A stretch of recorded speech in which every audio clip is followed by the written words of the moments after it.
সতীনের জন্য বাসর ঘর আমাকে নিজ হাতে সাজাতে হবে। শাশুড়ির কড়া আদেশ। স্বামী আমার, ঘর আমার, আমাকেই তো সব গুছিয়ে দিতে হবে। কি আর করার। ঝাপসা চোখে, কাঁপা কাঁপা হাতে একা ঘরটাকে সাজিয়ে দিচ্ছি নতুন বউয়ের জন্য। যে খাটে 9 বছর আগে আমি নববধূ সেজে বসেছিলাম, আমার বাসরে যে খাট 9 বছর আগে আমার জন্য সেজেছিল নানান সুবাসের ফুল দিয়ে, সেই খাট আজ আমি নিজ হাতে সাজাচ্ছি আমার স্বামীর জন্য। কিন্তু আফসোস, আজ তার বধূ আমি নই, অন্য কেউ। আজ আমি আমার স্বামীর দ্বিতীয় বিয়ের বাসর ঘর সাজাচ্ছি। বুকের ভেতর যেন কেউ হাতুড়ি দিয়ে বাড়ি দিচ্ছে এক নাগাড়ে, এমন মনে হচ্ছে। কিছু কষ্ট প্রকাশ করা বড্ড বেশি দায়, কিছু কষ্ট থমকে থাকা মেঘের মতো হয়। জল জমে থাকলেও সহজে বৃষ্টি নামে না। ঠিক এই মুহূর্তে আমারও তেমন কষ্ট হচ্ছে, কিন্তু কাঁদতে ইচ্ছে করছে না একটুও। আমার স্বামী দ্বিতীয় বিয়ে করার প্রধান কারণ হলো আমি নাকি বন্ধ্যা। আমাকে বন্ধ্যা উপাধি দিয়েই সে দ্বিতীয় বিয়ে করতে চলে গেল মায়ের কথায়। অথচ এই শাশুড়ি নামক ব্যক্তিকে এই ঘরে আসার পর থেকে কখনো শাশুড়ির নজরে দেখিনি আমি। সব সময় নিজের মায়ের মতোই জেনেছি ওনাকে আমি। 9 বছর ধরে বিনা স্বার্থে সেবা করে যাচ্ছি শ্বশুর শাশুড়ি দুজনের। কিন্তু আজ তারাই আমাকে সহ্য করতে পারছে না দুই চোখে। কাকে বোঝাবো মনের দুঃখ? স্বামীও তো পর হয়ে গেল। এতক্ষণে হয়তো বিয়েটাও সম্পূর্ণ হয়ে গেছে। সবাই চলে গেছে বউ আনতে। পুরো ঘর ফাঁকা। আমি একাই আছি শুধু। আমার শাশুড়ি যখন আমার স্বামীকে বলেছিল দ্বিতীয় বিয়ে করার কথা, তখন এক লাফেই ও রাজি হয়ে গিয়েছিল। আমার তখন মনে হয়েছিল যেন কত বছর ধরে সে এই কথাটারই অপেক্ষা করছিল। অথচ সে লক্ষ্যই করলো না তার পাশে দাঁড়িয়ে ফুঁপিয়ে কেঁদে উঠেছিলাম আমি। সেই দিন কাঁদলেও আজ আমার চোখে একটুও জল নেই। একটু আগেও চোখ ঝাপসা ছিল, তবে এখন আমি পুরোপুরি স্বাভাবিক। একটু পরেই নতুন বউ নিয়ে ফিরবে সবাই, আর আমি কারোর সামনেই নিজেকে দুর্বল প্রমাণ করতে ইচ্ছুক নই। আমি সিদ্ধান্ত নিয়েছি, আজকের পর আমি আর কাঁদবো না। একটা বেইমানের জন্য চোখের জল নষ্ট করার মতো মেয়ে আমি নই। 9 বছর আগে একটা বিয়ে বাড়িতে দেখেই পছন্দ করে আমাকে আমার স্বামী আয়ান রশিদ। আমার শ্বশুর হাফিজুর রশিদ আমার আব্বুর দূর সম্পর্কের ভাই হওয়ায় পারিবারিক ভাবেই অল্প দিনের পরিচয়েই বিয়ে হয়ে যায় আমাদের। বিয়ের আগে যেহেতু একসাথে তেমন একটা সময় কাটানো হয়নি আমাদের, তাই বিয়ের পর জমিয়ে প্রেম করেছিলাম দুজন। একদিন হঠাৎ করেই মাঝরাতে আয়ান আমাকে তার উষ্ণ বুকে জড়িয়ে ধরে নরম সুরে বলেছিল, রিহানা, তুমি কথা দাও, আমায় কখনো ছেড়ে যাবে না, কখনো না। যদি আমিও তোমায় কখনো ভুলে যাই, তুমি ভুলো না আমায়। তুমি ছাড়া এত ভালো কেউ বাসতে পারবে না আমায়। তুমি ছাড়া এক এক নিঃশ্বাস আমার অচল। আজ সেই মানুষটা সত্যি ভুলে গেছে আমায়, মুছে ফেলেছে 9 বছরের সব স্মৃতি। আসলেই মানুষ পরিবর্তনশীল। কে কখন কোথায় কিভাবে বদলে যায়, সময়ের সমীকরণে তা কেউই বলতে পারে না। সময় মানুষকে বদলে দেয় মুহূর্তেই। বিয়ের প্রথম কয়েক বছর এই ঘরের প্রতিটি মানুষ আমি বলতেই পাগল ছিল, আর আজ আমাকে দেখলেই নাক সিটকায় সবাই। আমি আমার ভাগ্যকেই দোষারোপ করেছি সবকিছুর জন্য। আমারই তো দোষ। বিয়ের 9 বছরেও এই পরিবারের বংশধর দিতে পারিনি আমি তাদেরকে। আয়ানেরও তো ইচ্ছে জাগে বাবা ডাক শোনার। আমিই অভাগী। আয়ানের বিয়ে ঠিক হওয়ার পর আমার বাবা মাই, ভাই বোন সবাই আমাকে রিকোয়েস্ট করেছে, অনেক বুঝিয়েছেও আয়ানকে ডিভোর্স দিয়ে এই বাসা থেকে চলে যাওয়ার জন্য। কিন্তু আমি রাজি হইনি কিছুতেই। কিভাবেই বা আমি আয়ানকে ডিভোর্স দিয়ে চলে যাব? আমি যে মানুষটাকে কথা দিয়েছি ওকে ছেড়ে কোথাও যাব না। ও আমাকে ভুলে গেলেও আমি কখনো ভুলবো না। আমি যে আমার দেওয়া কথাটা কখনোই ফেলতে পারবো না। বড্ড বেশি ভালোবাসি মানুষটাকে। আমার শাশুড়ি মা বলেছে আজ থেকে যেন আমি অন্য রুমে চলে যাই। আর এত বড় ঘর, আমার জন্য স্টোর রুমটাই এখন একটা আলনা দিয়েছে কাপড় চোপড় রাখার জন্য, আর নিচে বিছানা পেতে ঘুমাতে বলেছে। কথাগুলো আয়নের সামনেই বললেও সে একটুও প্রতিবাদ করলো না। আমি যখন ওর সামনে অশ্রু ভেজা নয়নে তাকিয়েছিলাম, তখনও আমাকে বলল, মা যা বলেছে তাই হবে। আজ বর সেজে সে আমার সামনে এসে মুচকি হেসে জিজ্ঞেস করলো আমায় তাকে কেমন লাগছে।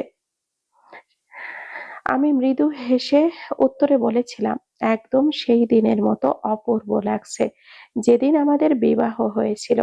সে চুপ হয়ে গিয়েছিল আর কিছু না বলেই হাঁটা ধরেছিল নিজের গন্তব্যে। আমার বলা শব্দে তার মনে ঝড় তুলেছে এটা বুঝতে পেরেছি। অথচ আমার চোখের নিচের কালি, ফ্যাকাশে চেহারা, এলোমেলো চুল, কুঁচকানো কপাল, শুষ্ক ঠোঁট সে লক্ষ্যই করল না। কিভাবে পারলো ৯ বছরের ভালোবাসার মানুষটা ভুলতে? আমি যেন আর কিছুই ভাবতে পারছি না। চোখে মুখে অন্ধকার দেখছি। বাসর ঘরটা সুন্দর করে সাজিয়ে আমি এক নজর পুরো ঘরটায় দৃষ্টি বুলিয়ে বের হয়ে আসলাম। মুহূর্তেই আমার সাজানো গোছানো সংসারটা অন্যের হাতে চলে যাবে। এটা যেন আমার মন মোটেও মানতে পারছে না। ৯ বছরে তিলে তিলে গড়ে তুলেছিলাম এই সংসারটাকে আমি। আমার ননদ মাহি যখন তার বয়ফ্রেন্ডের পাতানো ফাঁদে পা দিয়ে নিজের সব হারাতে চলেছিল, তখন আমি ওকে রক্ষা করেছিলাম, মানসিকভাবে সাহস জুগিয়েছিলাম। অথচ সেই ননদ আজ তার ৩ বছরের সন্তান কোলে নিয়ে আমায় বলে আমি নাকি অপয়া। আমার দিকে তাকাতেও তার বিষাক্ত লাগে।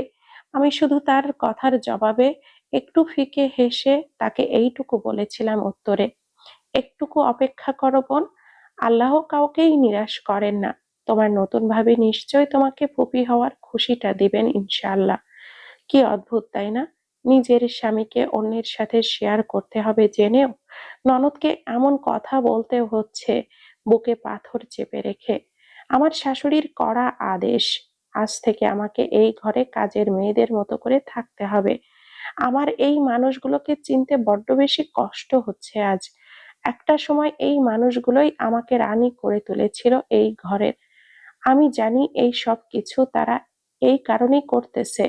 আমি যেন সহ্য করতে না পেরে এই ঘর ছেড়ে নিজে থেকেই চলে যাই। কিন্তু আমার বুকের লুকানো যন্ত্রণাটা কেউই বুঝলো না। যার সাথে ৯টা বছর সংসার করেছি সেই স্বামীও আমার চিন্তা করলো না একটিবারের জন্যেও। তার সাথে আমিও যে ৯ বছর ধরে একটা সন্তানের জন্য কত ব্যাকুল হয়েছিলাম তা সে বুঝেও বুঝলো না। আমি বোকা। বিয়ের ৯ বছরেও সন্তান জন্ম দিতে না পারার একটা মেয়ের জন্য কতটা যন্ত্রণার তা একজন পুরুষ কিভাবে বুঝবে? সেখানে শাশুড়ি আর ননদও বুঝলো না নারী হয়ে। সব ভাবনা বাদ দিয়ে ছাদে চলে গেলাম। রাত হয়ে এসেছে। সেই দুপুরে সবাই রওনা দিয়েছে নতুন বইয়ের জন্য। একটু পর হয়তো এসে পড়বে সবাই। ভাগ্যের চাকা কিভাবে ঘোরে হাড়ে হাড়ে তা লক্ষ্য করছি। চিলে কোঠার সাথে হেলান দিয়ে দাঁড়িয়ে আছি। এই চিলে কোঠার সাথে যে আয়ানকে নিয়ে কত স্মৃতি তা বলে প্রকাশ করাও বোধহয় সম্ভব নয়। এই চিলে কোঠার চাবি শুধুমাত্র আমার কাছেই আছে। আমার বিয়ের পরেই আয়ান আমার হাতে চাবিটা দিয়ে বলেছিল, আজ থেকে আমার ছোট্ট চিলে কোঠার রাজ্যে তুমিই রানী। ভালোবেসে যত্ন করে আগলে রেখো। রাখবে তো? সেই দিন আয়ানকে ছুঁয়ে কথা দিয়েছিলাম কখনো অযত্ন করব না এই রত্ন। সেই দিন কি হাসির সুর ছিল দুজনের এই চিলে কোঠার। আর আজ সময়ের ব্যবধানে শুধু না পাওয়ার সুর, তাও আমার একার। অদ্ভুত না সবটা? আমি জানি না আগামীকাল এই চিলে কোঠার চাবি আমার হাতে থাকবে কিনা। তবে যতক্ষণ পর্যন্ত আছে ততক্ষণ আমার দায়িত্ব আমি কখনো ও ফেলবো না। শত চেষ্টা করে হলেও কষ্ট সহ্য করে হলেও রাখবো। এইসব ভাবনার মাঝখানে গাড়ি হর্নের শব্দ কর্ণকুহরে ভেসে আসে। ছুটে গিয়ে রেলিং এর কাছে দাঁড়াতেই দেখলাম নতুন বউ নিয়ে ফিরছে আমার আয়ান। অনুভূতিহীন হৃদয় নিয়ে খোলা চুলে দাঁড়িয়ে দেখছি আমার স্বামীকে তার নতুন স্ত্রীর পাশে কেমন মানিয়েছে। মেয়েটার মুখটা দেখা গেল না, কিন্তু গায়ের গঠন দেখতে একদম বাচ্চা বাচ্চা লাগছে মেয়েটাকে। তবে স্পষ্টভাবে দেখা গেল আয়নের মুখটা। ওর মুখের ঝলক দেখে মনে হলো বিশ্বযুদ্ধ জয় করে ফিরেছে। মনে হলো যেন অনেক দিনের অপেক্ষার অবসান ঘটেছে। মেঘলা আকাশে তারার ছিটে ফোঁটাও নেই। বর্ষা যে শরৎ আসলেও বৃষ্টি এখনো হয় টুপটাপ মাঝে মধ্যে। বৃষ্টির আগমন হওয়ার আগেই চটজলদি নতুন বউকে ঘরে বরণ করে নেওয়া হয়। আমাকে পুরো ঘরে না যাওয়া দেখে সবাই মনে করবে হয়তো আমি চলে গিয়েছি বাপের বাড়িতে, কিন্তু আদৌ কি সকল মায়া কাটিয়ে চলে যেতে পারবো আমি? প্রশ্নটা থেকেই গেল। অন্তরিক্ষে তাকিয়ে ভাবছি, পৃথিবীতে কিছু মানুষের জন্ম হওয়াটাই হয়তো অভিশাপ। হৃদস্পন্দন কাঁপুনি দিয়ে উঠছে বারবার। কারোর ওপরে কোনো অভিযোগ না রেখে মিশে যেতে ইচ্ছে করছে এই মৃদু বাতাসের সাথে। আমার ননদ খোঁজাখুঁজি করতে করতে আমায় ছাদে চলে এসেছে। এসেই আমাকে কর্কশ কণ্ঠে বলল, জানতাম যাবে না এই বাড়ি ছেড়ে কোথাও, থেকেই যাবে বেহায়ার মতো। তবুও ভাইয়া যে কেন তোমায় ডিভোর্স দিচ্ছে না কে জানে। আমি কিছুই বললাম না, শুধু একটা দীর্ঘশ্বাস ছেড়ে ওর থেকে নজর ফিরিয়ে নিয়েছিলাম। কতটা নিষ্ঠুর হৃদয়ের হলে একটা মেয়ে হয়ে আরেকটা মেয়েকে এমন ধারালো বাক্য দিয়ে খুন করতে পারে।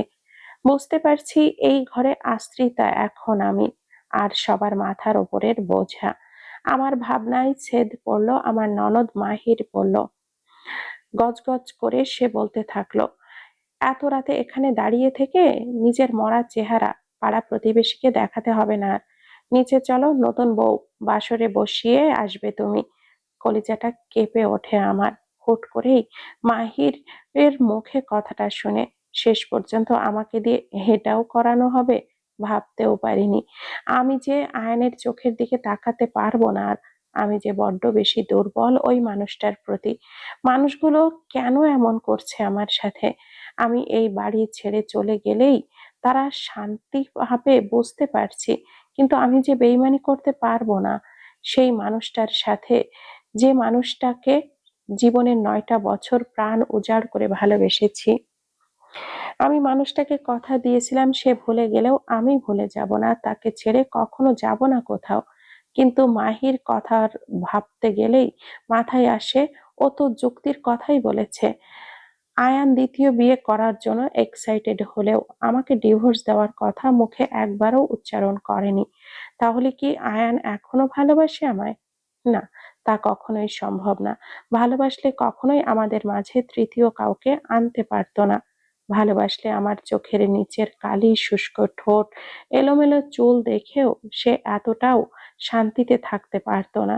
বিয়ের পর প্রথমবার যখন আমার পিরিয়ড হয়, তখন আয়নের পাগলামি দেখে আমি মনে করেছিলাম হয়তো পৃথিবীর সবচেয়ে সুখী ব্যক্তি আমি। আমি যখন আয়ানকে বলেছিলাম এই ব্যথাটা অস্বাভাবিক, কিছুই না, কিন্তু 2 দিন থেকে চলে যাবে, তখন কিছুটা শান্ত হলেও আয়ান আমার জন্য ঔষধ আনতে ভোলেনি। এমনকি নিজে পানি গরম করে ব্যাগে ভরে নিজ হাতে আমার পেটে গরম পানির ব্যাগটা হালকা চেপে ধরে বসেছিল, যতক্ষণ আমার ব্যথাটা স্বাভাবিক হয়নি। আর এখন আমি যে এতটা যন্ত্রণার মধ্য দিয়ে যাচ্ছি তা দেখেও না দেখার মতো হয়ে বেশ স্বাভাবিকভাবে সে চলাফেরা করছে। পৃথিবীটা বড্ড বেশি স্বার্থপর। আচমকাই কাছের মানুষগুলো দূরে চলে যায়।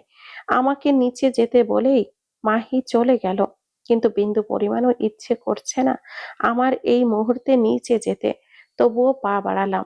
ড্রয়িং রুমে আসতেই পা থমকে গেল আমার। চোখের সামনে নিজের স্বামীকে অন্য কারোর সাথে কোনো মেয়েই স্বাভাবিকভাবে মেনে নিতে পারবে না। অন্য কেউ, এটা, আর সেই মানুষটা হচ্ছে আমার স্বামীর দ্বিতীয় স্ত্রী। সবাই নতুন বউকে নিয়ে মেতে আছে সারা বাড়ি জুড়ে।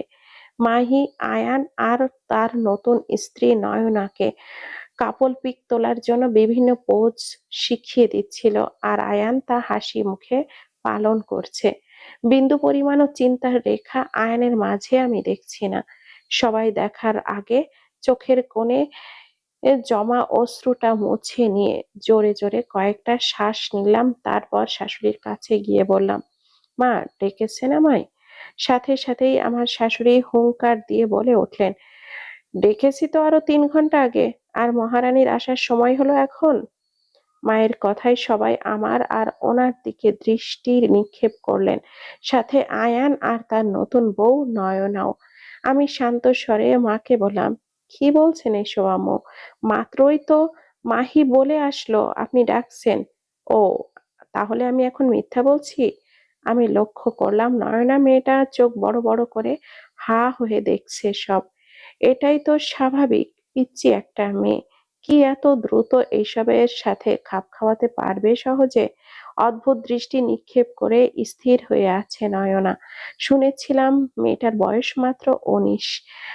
মানে আয়নের থেকে 11 কি 12 বছরের ছোট মেয়েটা, আর আমার থেকে 9 বছরের ছোট। ঠিক একই বয়সে আয়ান আমাকে তার জীবন সঙ্গিনী করে এনেছিল। মায়ের কথা শুনে আমি নিচের দিকে তাকিয়ে আছি, মাথা নিচু করে। ওনার কথার উপরে কথা বলতে আমার ইচ্ছে করলো না। বাড়ি ভর্তি মেহমান। উনি সবাইকে বললেন সবাই যেন নিজ নিজ স্থানে গিয়ে ঘুমিয়ে যায়, রাত হয়েছে অনেক। আমাদের বিল্ডিং এর সাথে একটা বিল্ডিং খালি ছিল, সেই বাসায় মেহমানদের থাকার ব্যবস্থা করা হয়েছে। সবাই চলে গেলে মা মাহিকে বললেন আমাকে যে কাজের জন্য ডাকা হয়েছে তা বলার জন্য। এটা বলেই মা চলে গেলেন ঘুমাতে। যাওয়ার আগে বলে গেলেন আমায় এখানের সব কাজ শেষ করে যেন সকালের সবার জন্য নাস্তার ব্যবস্থা করে ঘুমাতে যাই। আমি নিশ্চুপ হয়ে দাঁড়িয়ে আছি, চোখের জল টলমল করলেও কাউকে কিছু বুঝতে না দিয়েই শাড়ির আঁচল দিয়ে তা মুছে নিলাম অন্যদিকে ঘুরে। এই যে মহারানী, শুনুন এবার আমার নতুন ভাবিকে বাসর ঘরে বসিয়ে দিয়ে আসুন। তারপর পুরো ঘরটা পরিষ্কার করবেন, অতঃপর সময় পেলে ঘুম। আমি অসহায়ের দৃষ্টিতে তাকালাম আয়ানের দিকে। আর যে সহ্য হচ্ছে না আমার। আয়ানের মুখটাও হঠাৎ কেমন যেন ভার হয়ে ওঠে মাহির কথায়। আয়ান বিরক্তিকর কণ্ঠে বলে, কি বলছিস কি তুই মাহি এসব? যা ঘুমাতে যা। আয়ানকে বেশ ভয় পায় মাহি, তাই আর কোনো প্রশ্ন করলো না, না করেই যেতে নিল। তখনই আমার কণ্ঠ পেয়ে পাটা থামিয়ে নেয় মাহি। আমি নতুন বউয়ের পাশে গিয়ে পেছন দিকে হাত ঘুরিয়ে ওর বাহুটা ধরে বললাম, চলো বোন, তোমাকে তোমার আসল ঠিকানায় পৌঁছে দিয়ে আসি। এই বলেই হাঁটা ধরলাম আমার রুমের দিকে। যদিও রুমটা এখন আর আমার নেই, তবুও অভ্যাস হয়ে গেছে রুমটাকে আমার রুম বলতে বলতে। হয়তো ধীরে ধীরে অভ্যাসটাও পরিবর্তন হয়ে যাবে আয়নের মতো। নতুন বউকে বাসর ঘরে বসিয়ে দিয়ে বললাম, দোয়া করি বোন, তুমি যেন এই পরিবারকে তাদের সুখের দিন দিতে পারো, যেন আজকের মতো ভবিষ্যতেও তারা তোমাকে এইভাবেই আগলে রাখে। নয়নাকে কথাটি বলে আর এক মুহূর্তও না দাঁড়িয়ে রুম থেকে বেরিয়ে আসতে নিলাম, নয়তো যে আর একটু সময় ব্যয় করলেই চোখের অবাধ্য জলগুলো বেরিয়ে আসতো সকল বাধা পেরিয়ে। নয়না মনে মনে হয়তো আন্দাজ করতে পেরেছে আমি কে, তাই তো মেয়েটা কিছুটা ভয় আর লজ্জার সংমিশ্রণে আমার দিকে তাকাচ্ছিল বারংবার। আমি নয়নাকে বসিয়ে দিয়ে রুম থেকে বাহিরে পা রাখতেই চোখাচোখি হলো আয়ানের সাথে। দরজার পাশে চুপটি করে দাঁড়িয়ে আছে আয়ান, মুখশ্রী ভার, চোখগুলো বিষণ্ণ, ঠোঁট দুটো শুকনো। হঠাৎ ওর এমন অবস্থা দেখে বুকটা ধুকপুক করে উঠল। তবুও ওকে নিজের অনুভূতি বুঝতে না দিয়ে স্টোর রুমের দিকে পা বাড়ালাম। তখনই আমার হাতটা ধরে ফেলে আর বলে ওঠে, খুব বেশি কি কষ্ট দিয়ে ফেলেছি? আয়নের কথা শুনে মনে হলো ও আরো বেশি দুর্বল করতে চায় আমাকে। তাই আমিও নিজের মনকে শক্ত করে ভুরু কুঁচকে তাচ্ছিলের হাসি দিয়ে বললাম, উহুম, মোটেও না, আমি কষ্ট পাচ্ছি না। একটা বেইমানের জন্য কষ্ট পাওয়ার চেয়ে নিজের গলায় নিজে খঞ্জর বসানো অনেকটা ভালো মনে করি আমি। বলতে পারলে এভাবে তুমি রিহানা? কেন বলতে পারবো না? আপনি পারবেন, আপনার পরিবার পারবে, শুধু আমি বললেই দোষ? তুমি কি আমার পরিবার নও? মানুষ কি দুটো বউ নিয়ে সংসার করছে না? আর করছে হয়তো, কিন্তু এক বউকে রানী সাজিয়ে আর অন্য বউকে কাজের মেয়ে সাজিয়ে স্টোর রুমে হয়তো কেউই রাখছে না। আমার কথাটা শুনেই আয়ান মাথা নিচু করে ফেলল। হয়তো ওর কাছে রিপ্লাই করার মতো কোনো বাক্য আর অবশিষ্ট নেই। তাই আমি বললাম, যান নিজের রুমে গিয়ে বাসর করুন আর এই পরিবারকে বাচ্চা দিন দ্রুত। আর হ্যাঁ, আমি মোটেও কষ্ট পাচ্ছি না।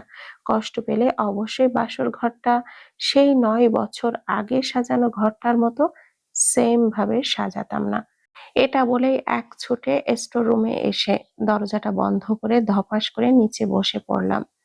আর এক মুহূর্তও যদি সেখানে দাঁড়াতাম তবে হয়তো নিজেকে আবারও দুর্বল করে ফেলতাম আয়ানের প্রতি, যা আমি কিছুতেই আর হতে দিব না কখনোই। ভালোবাসা সুন্দর হলেও মানুষগুলো বড্ড বেশি জঘন্য রকম হয়, যা আয়ান আর তার পরিবারকে না দেখলে বুঝতেই পারতাম না। অদ্ভুত বিষয়, অনেক কান্না পাওয়া সত্ত্বেও একটু চোখের জল আসছে না আমার। পাথরের ন্যায় হয়ে গেল চোখের অম্বরটা যেন। আজকের পর হয়তো আমি কখনো আয়ান নামক মানুষটার জন্য চোখের জল নামাবো না, কখনো না। ভোর ৫টায় দরজায় কেউ টোকা দিতেই জেগে যাই আমি। ঘুম ঘুম কণ্ঠে বললাম, কে? কিন্তু কেউ শব্দ করলো না, তাই আমিও চোখ খুললাম না আর। কিন্তু আবারও দরজায় ঠুক ঠুক পড়তেই শোয়া থেকে উঠে বসলাম। ফোনটা হাতে নিয়ে দেখলাম সকাল ৫টা বাজছে। দরজায় তখনও টোকা দিয়েই যাচ্ছে অপর পাশের মানুষটা। আমি একটু বিরক্তিকর কণ্ঠে বললাম, আসতেছি, আর টোকা দিতে হবে না। তারপর বসা থেকে উঠে দরজার কাছে যেয়ে দাঁড়ালাম। জীবনে প্রথম খাট ছাড়া ঘুমালাম নিচে, বিছানা পেতে। তাই শরীরটাও হালকা ব্যথা ব্যথা লাগছে। তবুও নিজেকে সামলে নিয়ে দরজাটা খুলে সামনে দাঁড়িয়ে থাকা মানুষটার দিকে তাকাতেই চমকে উঠলাম আমি। এটা কি আদৌ সত্যি, নাকি স্বপ্ন দেখছি? এই মুহূর্তে তো এই মানুষটার অন্য কোথাও থাকার কথা, তবে এখানে কেন? পুরো রুম জুড়ে নীরবতা, দুজনের মুখে কোনো কথা নেই। কিন্তু আমি বড্ড বেশি অবাক হয়েছি এই মানুষটাকে চোখের সামনে দেখে। কারণ আমি এটা মোটেও আশা করিনি যে আয়ান এই মুহূর্তে এই জায়গায় দাঁড়ানো থাকবে আমারই দৃষ্টির সীমানায়। বুকটা কেঁপে উঠলো হঠাৎ। আয়ানের চোখ মুখগুলো অদ্ভুত ভাবে জানান দিচ্ছে আমায়, আমার আয়ান ভালো নেই। কিন্তু ওর তো ভালো থাকার কথা। ওর ভালো থাকার জন্যই তো এত সব আয়োজন। গতকাল তো বেশ ভালোই লাগছিল এই মানুষটাকে। মুখশ্রী জুড়ে ছিল বিশ্বজয়ের হাসি। তবে আজ কি হলো? জানতে বড্ড ইচ্ছে করছে, কিন্তু মনে মনে নিজেকে শক্ত করলাম আর আয়নের মুখের ওপরেই বলে দিলাম, এখানে কেন তুমি? নতুন বউ একা, তার কাছে যাও। তাছাড়া মা দেখলে তুলকালাম হয়ে যাবে। আমার কথা বলা শেষ হতে না হতেই আয়ান আমার কোনো কথা পাত্তা না দিয়ে আমাকে দরজা থেকে সরিয়ে সোজা গিয়ে আমার নিচে পাতানো বিছানায় শুয়ে পড়ে। আমি শুধু অবাক চোখে দেখেই যাচ্ছি। আমাকে আরো অবাক করে দিয়ে আয়ান আমাকে উদ্দেশ্য করে বলল, ভোর হয়ে যাচ্ছে, দ্রুত নামাজ পড়ে নাও। কথাটা মন্দ বলেনি আয়ান। আগে নামাজ পড়ে নেওয়া উচিত। সময় খুব কম। যেহেতু এটা স্টোর রুম, তাই এই রুমে কোনো ওয়াশরুম নেই। আমি রান্নাঘরের পাশের ওয়াশরুমটাই ফ্রেশ হয়ে অজু করে নিলাম। তারপর স্টোর রুমে আসতেই মনে পড়ল এই রুম পরিষ্কার করা হয়নি। আর এই অপরিষ্কার জায়গাতে তো নামাজ পড়া যাবে না। তাই দ্রুত চলে গেলাম ছাদে।